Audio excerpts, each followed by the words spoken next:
Oops, pray muna tayo in the name of the Father, the Son, the Holy Spirit. Amen. Panginoon, maraming salamat naman po at binigyan mo na naman kami ng panibagong buhay sa araw na ito. Salamat sa biyaya ng pamilya, mga kaibigan, mga grasyang tatamasahin namin sa araw na ito. Hindi kami magsasawang magpasalamat sa iyo, Panginoon, dahil patuloy mo kaming binibiyayaan.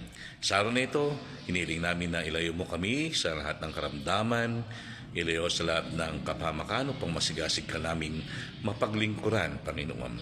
Gayun din, ang paghiling namin na hipuin mo, pagalingin mo ang mga kapatid na may mga sakit, lalong-lalo ng mga pamilya namin, na mga nasa ospital, sa mga bahay, upang makabalik na sa paglilingkod sa iyo, Panginoon.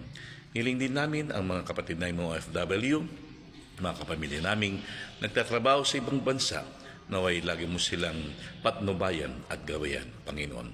Niling din namin, Panginoon, ang mga kapatid na mga nasalanta ng iba't ibang sakuna, naway patuloy ka nilang mabigyan ng mapuri sa kabila ng kanilang mga dinadanas sa araw nito.